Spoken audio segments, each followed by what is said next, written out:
रसिक श्रोत्यांना राजा पुजारीचा नमस्कार. मित्रांनो, आज आपण पाहणार आहोत आबाडा न्यूज स्पेशल बुलेटिन.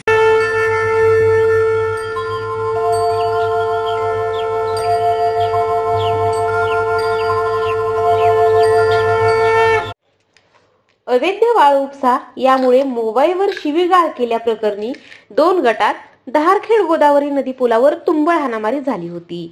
या प्रकरणी गंगाखेड पोलीस ठाण्यात परस्परांविरुद्ध हाफ मर्डर आणि अवैध रेती तस्करीबाबत गुन्हे दाखल केले आहेत.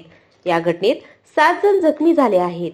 त्यांना परभणीच्या जिल्हा शासकीय रुग्णालयात औषध उपचार करण्यासाठी दाखल करण्यात आले होते. गंगाखेड जवळील दहारखेड गोदावरी नदी पुलावर मारहाण संदर्भात हाफ मर्डरचा गुन्हा दाखल झालेल्या 3 आरोपींना परभणीच्या सरकारी रुग्णालयातून पोबारा केल्याने एकच खळबळ उडाली आहे.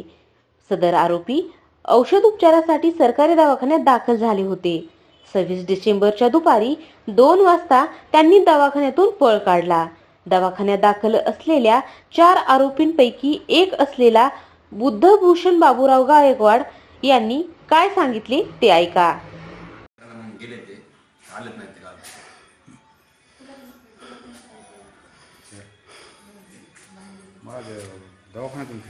बाकीचे कुठे आहेत म्हणले? ते सिटी स्कॅन करायला गेले म्हणून सांगितलं मला. झोपीचं मोठून किती वाजता गेले? दुपारी. अंदाजे टाइम पण सांगता येणार आहे. 2-2:30 दरम्यान गेले.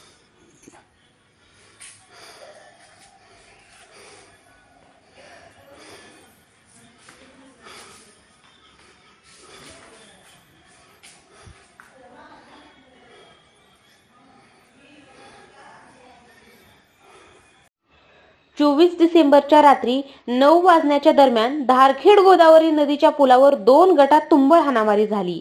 दोन्ही जमाव एकमेकांवर तुटून पडले. यात सय्यद सुलतान याच्या स्कॉर्पिओ गाडीची दगड काट्या मारून तोडफोड करण्यात आली. 4 मोटारसायकल पुलावरून गोदापात्रात फेकण्यात आल्या. उपविभागीय पोलीस अधिकारी दिलीप टिपरसे, पोलीस निरीक्षक कुंदन कुमार वाघमारे यांच्यासह पोलीस स्थापने घटनास्थळाला भेट दिली व परस्परांविरुद्ध हाफ मर्डरचे गुन्हे दाखल केले.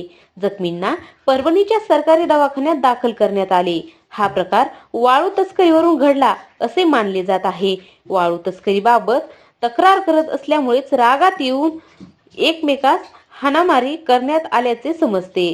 घटनास्थळावर हवेत गोळीबारी करण्यात आल्याचा दावा करण्यात आलेला आहे. दरम्यान या मारहाणीत जखमी झालेल्या 4 आरोपींपैकी उपचार घेत असलेले 3 आरोपी 26 नोव्हेंबर रोजी दुपारी सिटी स्कॅन करून येतो म्हणून पसार झाले. त्यामध्ये सय्यद सुलतान सय्यद युनुस, सय्यद सलमान सय्यद युनुस, अखिल नूर हे 3 आरोपी फरार झाले आहेत. या घटनेनंतर पोलिसांनी तपास चक्रे वेगाने हलवण्यास सुरुवात केली. दरम्यान सरकारी दवाखान्यातील गेटवरचा सीसीटीव्ही कॅमेरा गेल्या 3-4 महिन्यांपासून नादुरुस्त झाला असल्याचे समजते. दरम्यान ही घटना घडली त्यावेळी आबाडा न्यूजच्या प्रतिनिधीने दवाखान्यात जाऊन सदर आरोपींच्या बाईट घेतल्या होत्या. त्यात ते काय म्हणतात ते पहा. सलमान सैयद यूनुस वो फोन पर गाला दे रहा था मुझको और मैं बोला क्यों गाला दे रहा, तो वो बोला इधर आ, बोले बात करने के लिए चले गए. तो उन्होंने डायरेक्ट वार करने चालू करे. उनके हाथ में चमक रहा था, खाली क्या था वो पता नहीं. उससे वार कर दिए. पहले वो ड्राइवर है उसको बोल रहे गुटिया कैसे क्या आता तू इधर, तेरा क्या संबंध है, तू स्कॉर्पियो लेके फिर रहा, ये कर रहा वो कर रहा. वो बोला ड्राइवर है मैं 500 रुपये रोज से. तो नहीं बोले तू इतना माजे गया क्या, ऐसा क्या वैसा क्या बात करे. और उसको भी मारे और मुझको भी मारे. फिर बाद में हमारे भाई लोग आए, दवाखाने में उठा कर लेकर आए हमको.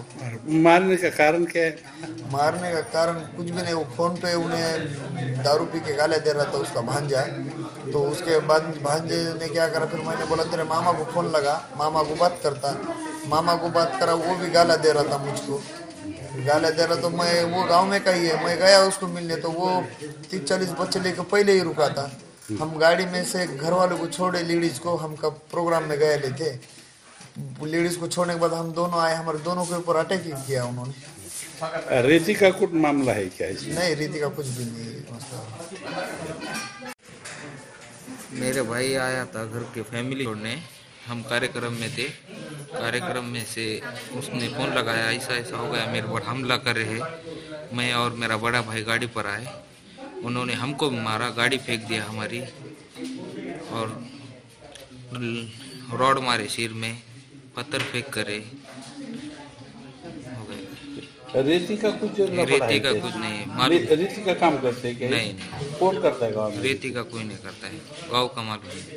ठीक। वो पहले आ गया है तो वो मालूम नहीं मुझे उसका।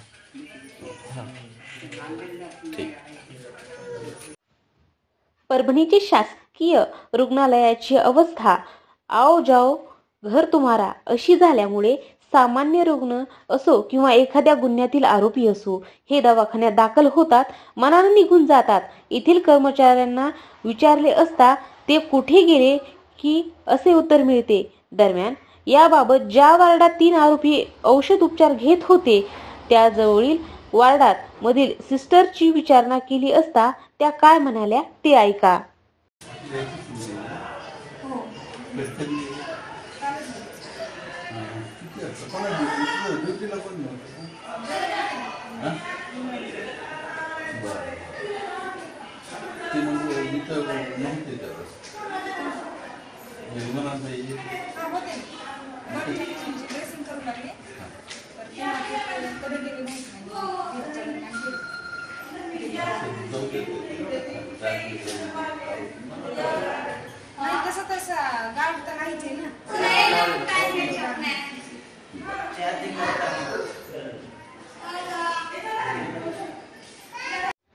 वाळू तस्करीसारखा गुन्हा दाखल झाल्यामुळे सदर 3 आरोपी फरार झाल्याचे बोलल्या जात आहे.